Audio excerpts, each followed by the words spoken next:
Sir, Delhi liquor కేసుకు సంబంధించి court ఈ కేసును కొట్టేయడం అనేది ఒక సంచలనంగా మారింది. సిబిఐ దర్యాప్తును తప్పు పట్టడం వెనుక కోర్టు చెబుతున్నటువంటి ప్రధాన అంశాలేంటి? మీరు అన్నట్టు ఈశ్వర్, సాధారణంగా సిబిఐ కేసులు, ఈడీ కేసుల్లో ఎక్కువ భాగము కన్విక్షన్ రాదు. ప్రొలాంగ్డ్ ఇన్వెస్టిగేషన్ చివరకు శిక్షలు నామమాత్రమే పడేవి. చాలా కొద్ది శాతం కేసుల్లో మాత్రమే శిక్షలు పడతాయి. అందులో పొలిటికల్ కేసెస్లో కన్విక్షన్ రేటు నెగ్లిజిబుల్. అది 1%, 0.5% లెక్కలు పెట్టుకోవాలి. సో అందువల్ల ఇలా కోర్టులు కొట్టివేయడం కొత్త కాదు. కానీ ఇక్కడ చాలా కీలకం ఏంటంటే, అసలు విచారణ చేసి నిర్దోషి అని తేలడమే కాదు, అసలు కేసే లేదు, ఛార్జెస్ ఎక్కడి అని చెప్పి కోర్టు చెప్పింది. సో ఒక రాజకీయపరమైన కేసులు పెట్టడానికి ఇన్స్టిట్యూషన్ హెల్త్ను ఎలా సాక్రిఫైస్ చేస్తారు అన్న ప్రశ్నలు లేవనెత్తుతున్నాయి. అంటే మీకు సిబిఐ ఇన్వెస్టిగేటింగ్ ఆఫీసర్ పై కూడా కోర్టు విచారణకు ఆదేశించింది.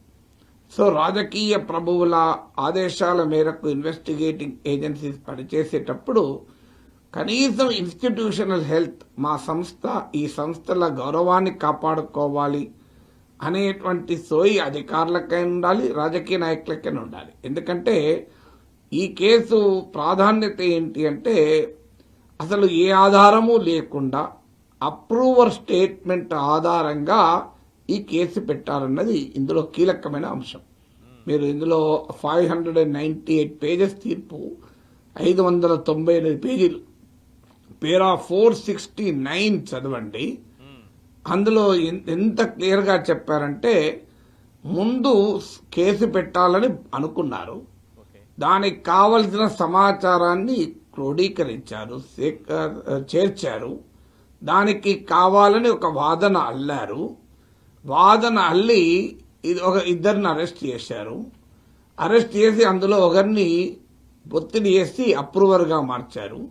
ఆ అప్రూవర్ ఇచ్చినటువంటి దాన్ని సాక్ష్యంగా తీసుకుని కేజ్రీవాల్ పైన ఇతరుల పైన అభియోగాలు మోపారు. అప్రూవర్ ఇచ్చిన ఆ స్టేట్మెంట్ ఆధారంగా తప్ప మరే రకమైన మెటీరియల్ లేకుండా కేసును ప్రొసీడ్ చేసి నెలలు జైల్లో పెట్టారు. ఇలా జైల్లో పెట్టడం ద్వారా వ్యక్తిగత లిబర్టీకి వచ్చే క్వశ్చన్ సమస్య ఏంటి అని కోర్టు అడిగింది. చాలా సింపుల్గా చెప్పాలంటే ఈశ్వర్, మీ మీద నా మీద కేసు పెడతారు. చాలా సింపుల్గా చెప్తాను, సామాన్యులకు అర్థమయ్యేటట్టు. మీ మీద నా మీద కేసు పెడతారు. కేసు పెట్టిన తర్వాత మీరు బెయిల్ అడుగుతారు. మీ బెయిల్ను సిబిఐ తీవ్రంగా వ్యతిరేకిస్తుంది. ఈశ్వర్కు బెయిల్ ఇచ్చే ప్రసక్తే లేదు, ఈయన చాలా ప్రమాదకరమైన వ్యక్తి, ఈ కేసులో కీలక ముద్దాయి, ఈయన బెయిల్ వస్తే మొత్తం కేసే తారుమారయ్యే ప్రమాదం ఉంది, న్యాయం అన్యాయం అయ్యే ప్రమాదం ఉంది అని సిబిఐ మీ బెయిల్ను తీవ్రంగా వ్యతిరేకిస్తుంది. మిమ్మల్ని వేధిస్తుంది, ఒత్తిడి తెస్తుంది, టార్చర్ పెడుతుంది, మీ బంధువులు బెదిరిస్తుంది, మీ కుటుంబాలను బెదిరిస్తుంది.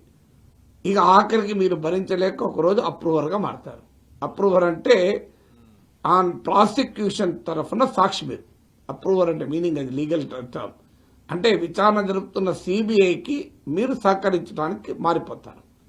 అలా అప్రూవర్గా మారినందుకు మీకు కాస్త ఏమైనా రిలీఫ్ దొరుకుతుంది. తర్వాత మీరు ఒక అక్యూజ్ చేస్తారు, నాగేశ్వర్ అంటాడు అసలు దోషి, ఆయన ఇట్లా చేసిండు అట్లా చేసిండు అంటారు. దాంతో నన్ను తీసుకపోయి లోపలేస్తారు. సో చూడండి ఈ ప్రాసెస్. అప్పుడు మళ్ళీ ఏమవుతారు, మీరు బెయిల్కి మళ్ళీ మూవ్ చేస్తారు. అప్రూవర్గా మారిన తర్వాత వెంటనే మీకు బెయిల్ వచ్చేస్తుంది.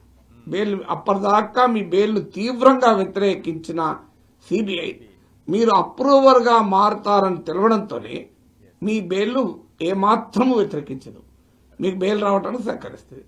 సో ఇదంతా మీకు ఏమనిపిస్తుంది, సినిమా నాటకంలాగా అనిపిస్తలేదా? సో అదే జరిగింది ఇప్పుడు కేజ్రీవాల్ కేసులో కూడా. ఒక చీఫ్ మినిస్టర్ను కూడా 156 రోజులు 153 days జైలు వేయచ్చు.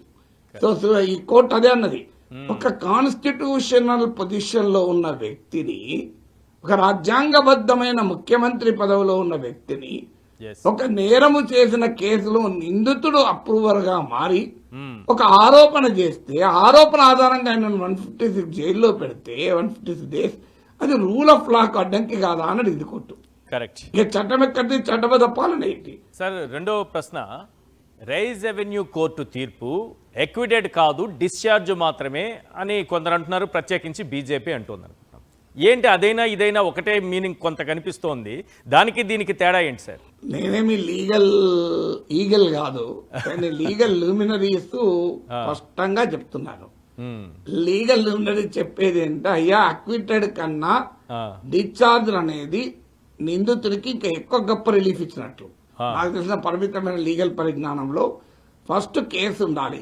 కేసులో చార్జెస్ ఫ్రేమ్ చేయడానికి ప్రైమా ఫేసి ఎవిడెన్స్ ఉండాలి, ప్రాథమిక సాక్ష్యాధారాలు. ఆ ప్రాథమిక సాక్ష్యాధారాలు కూడా గ్రేవ్ ప్రపోర్షన్ ఉండాలి, ఏదో వట్టిగా కాలక్షేపం కూడా లేదు. అప్పుడే క్రిమినల్ కేసు ముందుకు పోవాలి. ఇంకా సింపుల్ గా మీకు సామాన్య భాషలో మీకు చెప్తాను. మీరు ఒక ఫుడ్ ఆర్డర్ చేస్తారు, అవును, ఫుడ్ టేస్ట్ ఉంది లేదు అని తీర్పు ఎప్పుడు చెప్తారు? తిన్న తర్వాత చెప్తారు. కంపు కొడుతా ఉంటుంది, పాసిపోయి ఉంటుంది, మీరు పడేస్తారు. అవును, మీరు పడేస్తారు తినకుండా. అంటే ఇప్పుడు పడేయడం అనేది తిరస్కారం ఎక్కువైతుందా, తిన్న తర్వాత బాగాలేదనడం తిరస్కారం ఎక్కువైతుందా? ఏది ఎక్కువ తిరస్కారం చెప్పండి. సో తిన్న తర్వాత బాగలేదనడం ఎక్కువ తిరస్కారం అంటే అది బీజేపీ. అది ఎట్లా ఎక్కువ తిరస్కారం? తిన్నాడు, రుచిగా లేదు అన్నాడు, అంతే, అది నిర్దోషి అన్నది. ఇక్కడ పాలిపోయిందని చెప్పి తీసి ఎదురుకొట్టాడు. తినడానికి అర్హత లేదు, ఇది రుచి ఉందా తర్వాత ముందే పడేస్తాం. అంటే which is the greater rejection? Discharge తినకుండా పడేయడం డిశ్చార్జ్ కదా. అప్పుడు నేను చెప్పిన సింపుల్ లాంగ్వేజ్ లో అది. So discharge is the greater rejection of the case. Okay, acquitted తో పోలిస్తే ఇక నీకు అక్విటెడ్ కొద్ది కనీసం తిన్నావు, తినబుల్, ఇది తినబుల్ కూడా కాదు, ఈటబుల్ కూడా కాదు. ఇంకో సింపుల్ ఉదాహరణ చెప్తాను. ప్రభుత్వము మీ ఒక రోడ్ వేయాలని డిసిషన్ తీసుకుంటుంది. ఆ రోడ్డు సరిగ్గా మీ ఇంటి ముందరికి పోతుంది, అవును, మీరు బెనిఫిట్ అవుతారు.